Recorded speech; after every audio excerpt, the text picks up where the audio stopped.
There are 5 words I have heard so many times over 18 years of coaching people in their love lives. Maybe you've even said them to yourself. What's more surprising is that these words often come from people who are genuinely looking to find the love of their life. What are they? I'm so done with dating. Maybe you've said it yourself. Maybe you've heard it from a friend.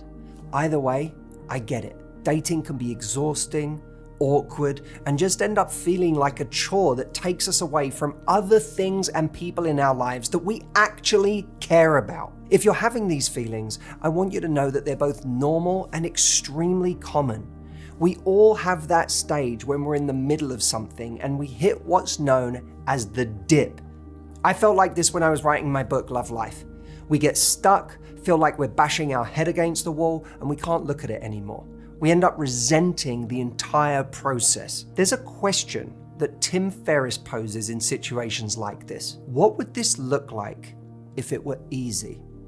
It's a simple question, but it asks us to step back and see if there's a different way to approach the thing altogether. I believe that there is a useful variation that we can ask ourselves if we feel burned out in our dating lives. What would this look like if it were fun again? You see, if we approach dating with a new set of beliefs, it can actually feel natural, low pressure, and dare I say, even enjoyable. And finding the process enjoyable again might actually be the key to finding love. So today, I am going to give you 7 key mindsets that you can adopt immediately that will completely change the way you approach dating and let you see it again with fresh eyes. There are also 3 Harry Potter Easter eggs, we'll call them dragon eggs, hidden in this video. If you find them all, you win our version of the Tri-Wizard Cup, which I'll reveal at the end. There's also something else that will change how quickly you find love, in addition to all of the wonderful things in this video: subscribing to this channel so that you see my videos every single week. So, subscribe. Okay, let's get into it. Mindset number 1.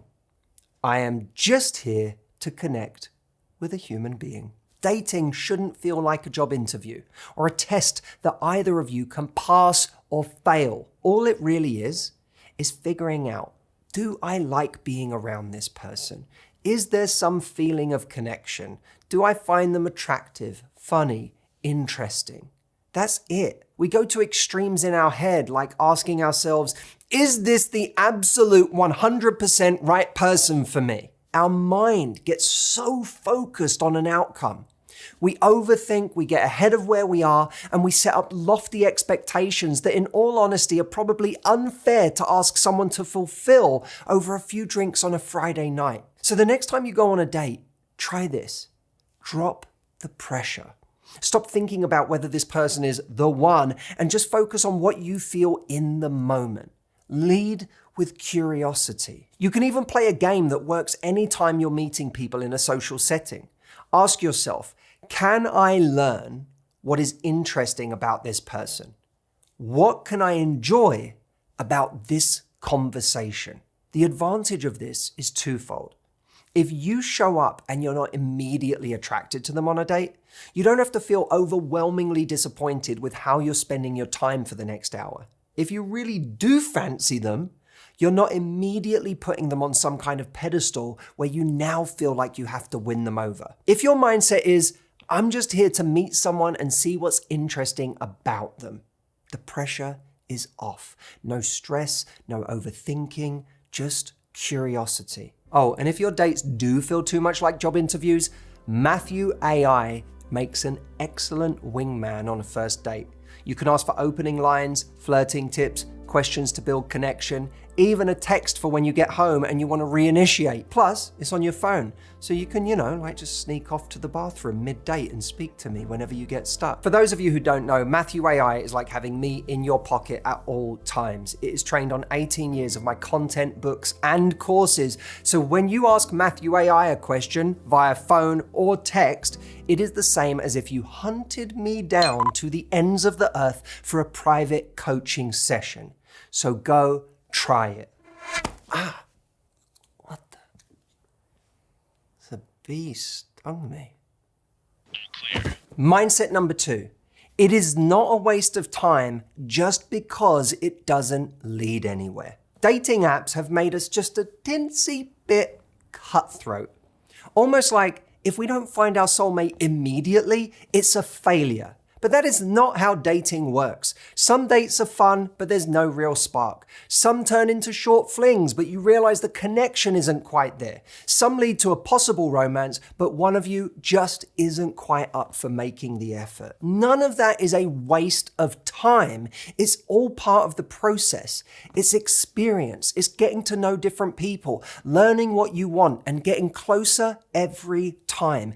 Even if by learning what we most definitely do not want next time around. When we tell ourselves, it has to be the one or it's a waste of my time, we put too much pressure on people who could actually turn out to be right for us, often dismissing them before we even get to know them. Not to mention when we go embracing ourselves, afraid of having our time wasted, and therefore scrutinizing every detail of a person and our interactions with them to make sure we don't have our time wasted, we can end up seeming bitter and quite unpleasant, being borderline angry at someone for being yet another person we've decided isn't right for us. We lose our generosity of spirit, which is one of the core things that will make us attractive to the right person. Remember, you always have the option to cut it off when you think there's no future with someone.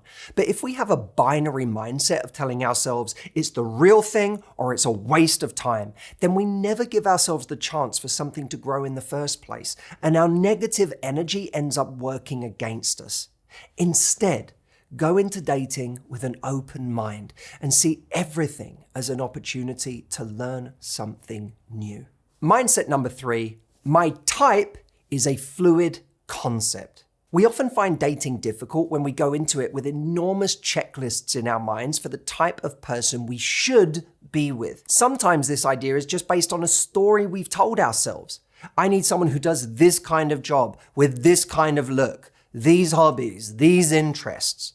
But hunting for a unicorn closes us off to all sorts of surprising and fantastic beasts we might meet along the way. When you first meet someone on a dating app, the only things that really should matter are, do I feel a little attraction? Not, oh my God, they're so gorgeous and exactly my type attraction, but, am I enjoying speaking to them? And does it feel natural? And do they seem like a good person? And are they being respectful? That's it.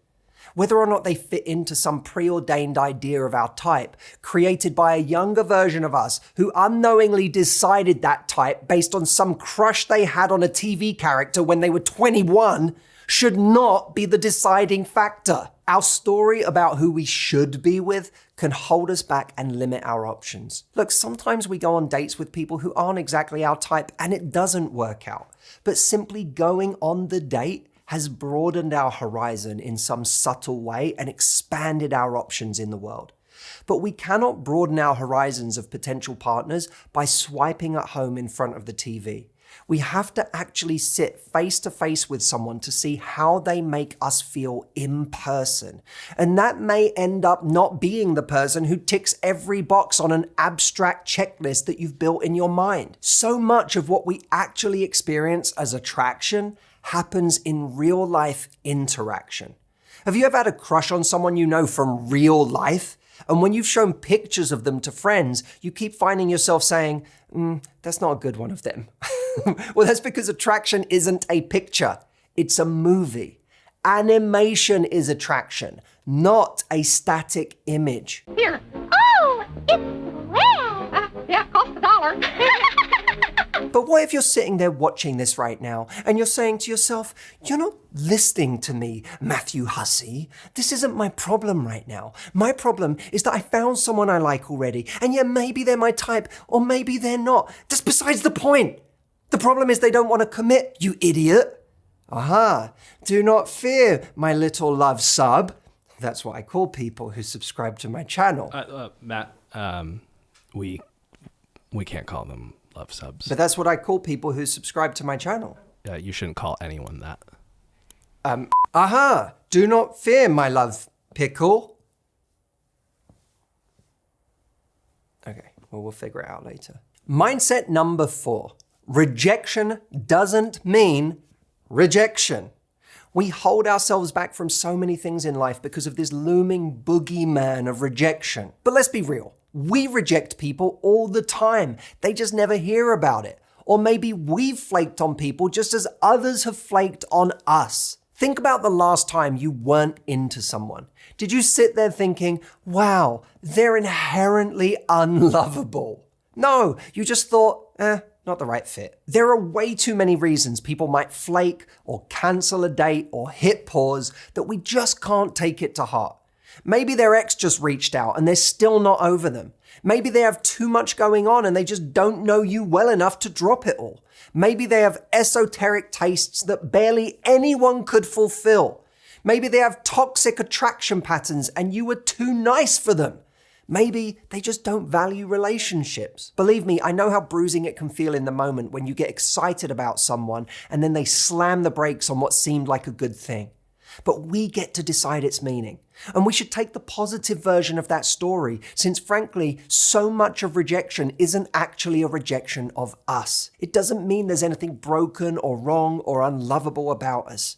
It just means that they weren't going to be the person who could meet our needs. Because one of our needs is being adored and wanted for who we are, is it not? If someone truly rejected you for who you are, they might just have bad taste.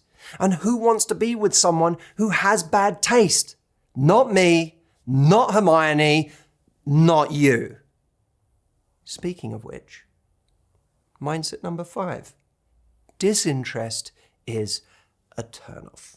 I'm going to say this loud and clear. If someone is inconsistent, hot and cold, flaky, sends one-word texts, that has to be a turnoff.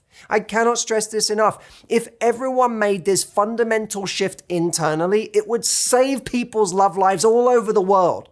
Someone being aloof and uncertain of you shouldn't tempt you to chase more. It should make you think, this is boring, because it is. You want someone who gets giddy at the thought of having weekend plans with you, who smiles when your name pops up on their phone. If we don't make all of this a criteria for the person we date, our standards are too low. A relationship where you are always trying to keep someone's attention is a recipe for unhappiness. So start to see it for what it is, a huge turnoff. Mindset number 6. Finding a partner won't solve everything. Look, I am not here to patronize you and tell you that finding a healthy and loving partner isn't going to bring you more contentment and joy. But dating can suddenly become intensely high stakes when you feel like you're looking for the missing piece of the puzzle of your entire life. You know the feeling. This has to happen, and if I screw it up with this person, then what is my stupid life anyway feeling? But here's the thing. Romance won't solve your life. Finding a partner won't mean the credits roll and you've won the game. It won't magically fix everything and mean you can drop everything else you care about. Romantic love is a special part of life, but it's also just one part. You also have so many other rich, fulfilling, important things that are going to make up your life. Friends, family, your career, intellectual pursuits, Quidditch, travel, creativity, your pets, making a beautiful home. The less we build up the result of dating as the ultimate key to my complete and total happiness forever and ever, the more we can relax and make the actual dating process less stressful. And look, if you are in a place where the reason you feel impatient to meet someone is that you're worried about running out of time on your dream of having biological children, that's real.